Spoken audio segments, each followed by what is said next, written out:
புடவை அணிவதன் அறிவியல் காரணம். புடவை அணிவதால் பெண்களுக்கு உடலில் சில நன்மைகள் கிடைக்கிறது. அந்த காலத்துல பாத்தீங்களா, வயதுக்கு வந்த பெண்கள் பாவாடை தாவணி தான் அணிவார்கள். அதே போல திருமணமான பெண்கள் புடவைதான் அணிவார்கள். காரணம் என்னவென்றால், பெண்களின் கருப்பை ஒரு விதமான வெப்பத்தை வெளியிடுகிறது. நாம் பாவாடை தாவணியோ அல்லது புடவையோ அணியும் போது அந்த வெப்பமானது நம் உடலிலிருந்து வெளியேறுகிறது.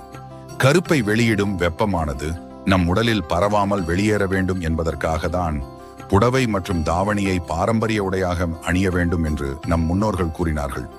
கருப்பை வெளியிடும் வெப்பமானது வெளியேறாமல் இருந்தால் கர்ப்பப்பை கோளாறுகள் ஏற்படுகின்றன. கருப்பையில் எந்த பாதிப்பும் ஏற்படக்கூடாது என்பதால் தான் நாம் புடவை கட்டுகிறோம். நாம் இந்த காலகட்டத்தில் அணியும் உடைகளான சுடிதார், ஜீன்ஸ் போன்ற ஆடைகளால் கருப்பை வெளியிடும் வெப்பம் நம் உடலிலே தங்கிவிடுகிறது. இதனால் நமது உடலில் பாதிப்புகள் ஏற்படுகின்றன.